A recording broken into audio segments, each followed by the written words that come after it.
Hi guys. You want to know why I'm sulking in my bed? Well, I decided today to do my first live, and I was a little terrified because I didn't know what to expect. I didn't know if it would be hard, if I would understand what I was doing. But I thought, you know what? It would save so much time in uploading and processing videos. So I'm just gonna take the plunge. I'm gonna do it. And I was so proud of myself. I overcame my fear and I did it. I was sitting outside. Well, I didn't realize until after the live that the wind was blowing so bad you couldn't hear anything that I was saying. It was so sad. It was a life fail. Anyway, so I wanted to talk about, I'm just going to tell you all the same information. So if you did watch that live and you heard one or two of the words, with the wind blowing, you're going to hear it again because I'm just going to repeat it all now from my bed. Sad and annoyed at my fail. But all this time that I have been researching the Summer Wells case, talking about the Summer Wells case, I really didn't pay much attention to Andrew Hiltz, who is Hunter's biological father. And I became aware that I guess the plan when Hunter leaves this facility that he's currently in, he's going to live with his biological father and not with his mom, Allie. So I thought, you know what? Let me read a little bit about him. Let me see what I can find out about him. So I was actually really surprised that there was so much information on him. He actually has his own YouTube channel now, and he does lives and he does videos, and I guess people are talking about him. I don't know. I hadn't really heard too much about him before, but because I was watching the wrong videos. So Andrew Hilt is Hunter's biological father. He is now remarried and he has a young child at home, like a preschool age child. And then he has another child at home who is about, I believe, 9 years old. So first, let me say this, and this is just funny and petty, but his new wife resembles Allie a lot. A lot. And so the very first thing that I thought when I was looking at his Facebook was, bro, you're still in love with Allie. You went out and got yourself a clone of Allie. Allie, do you know he's still in love with you?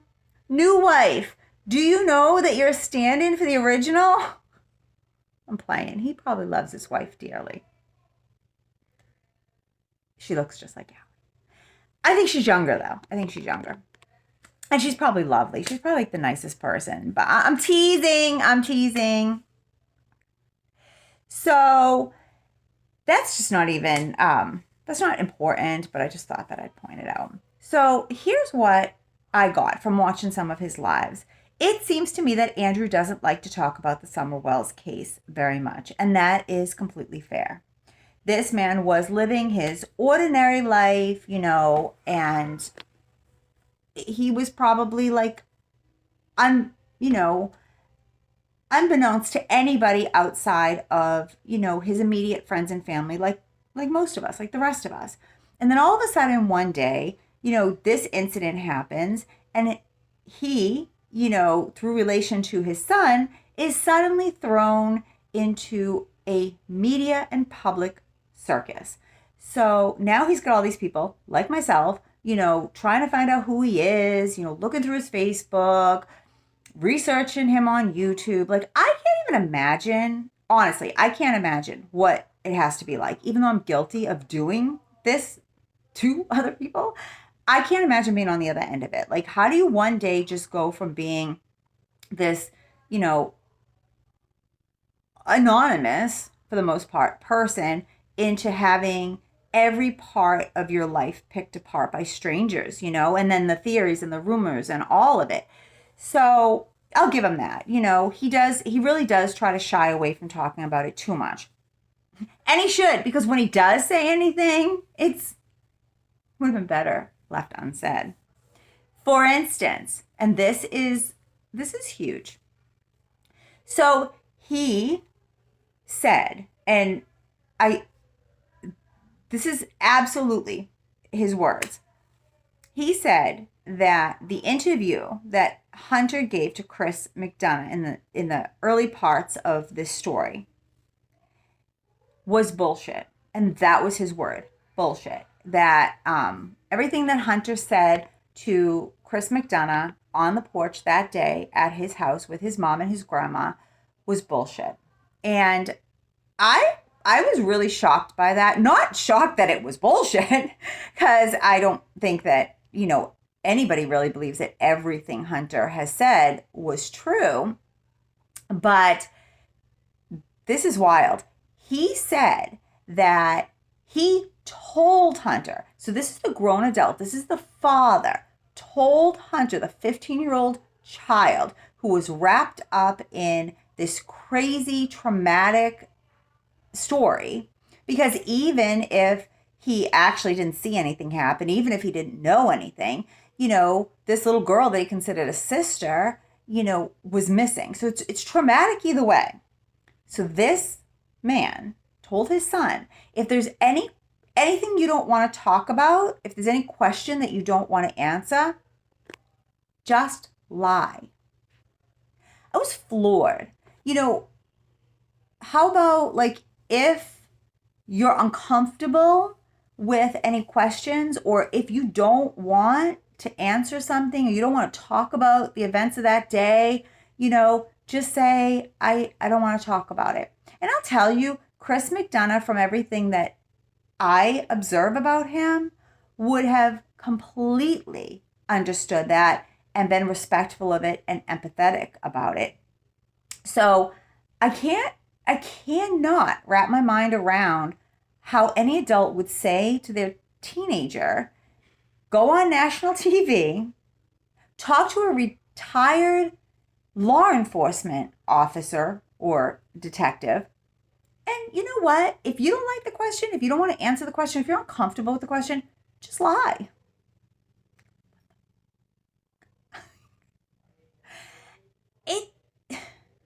Is it me? Because sometimes I really think it's got to be me. Because do people actually think like this? I don't even know. So now, if we've suspected that Hunter lied, we can pretty much assume that he did, because he had the advice and blessing of his father figure to just lie. Just tell him some bullshit. In a missing child's case, just tell him some bullshit. Just lie. I can't. I don't understand. So, other than that, so also in trying to get a sense of this man's personality, I was just watching some of his lives. And there's one where he has his little office. So he's streaming from a little office area that he kind of made for himself. So he's got like a curtain or a tapestry up, either for background or, maybe to keep noise or keep his kids out or whatever. And he's showing us this cat that just had kittens, eensy weensy little newborn kittens. So I don't fault him for telling his little one to leave the kittens alone, because they were like newbies. They were newborn kittens. And, I get that. And I respect, as an animal lover, I respect that you were telling your child, like, no, they're too young to hold or to touch. So I give him that. I applaud him for that. The little girl was relentless, as any little kid would be. They're little new kittens, and she wants to touch them. She wants to mess with them. And he tells her repeatedly no. And then he goes out under this tapestry or under this curtain. And I don't know if Andrew just didn't realize that the people on the live could still hear him, or if he just didn't care. Or maybe I just care too much and would probably not reprimand my child at all on a live, because I'd feel probably weird about it. But he loses his shit. And I honestly, I just don't know if this is just the way it is for him and like he doesn't care what anybody thinks or if he doesn't realize that we can hear. But he starts like screaming at this little girl. She's little, okay? She's little. And this part isn't even actually funny because he's like inappropriately like yelling at her, whether we were listening or not. Like he's cussing at her. He's like, what the F did I tell you? Like, leave the kittens alone. And I'm just like, I don't have the cleanest mouth. Okay, I'm not going to say I don't drop the bomb a few times around my kids, but he's like screaming at her and cussing at her. And she's really young. She's really young. I don't even think she's in preschool yet. And I'm shocked. I'm like horrified at the way that he's screaming. So I don't know if that's a window into Andrew's home life, his personality, or if he was just really passionate about these kittens, but it was uncomfortable. It was like actually uncomfortable to watch. So I don't know. Like, have you guys watched any of his videos? Have you learned anything about Hunter's dad? I don't know. I mean, look, I'm sure he loves his son and even the little girl with the kittens, but it's not unlike a lot of other people in this story. So I don't know. I guess it's just sometimes you got to understand that people are different and what you expect from people might not be the way that they're going to act. But sometimes I'm just like repeatedly surprised by some of the people in this story. Are you with me? Are you reading between the lines here? I'm judgy. I'm sorry. I shouldn't be. It's my little one.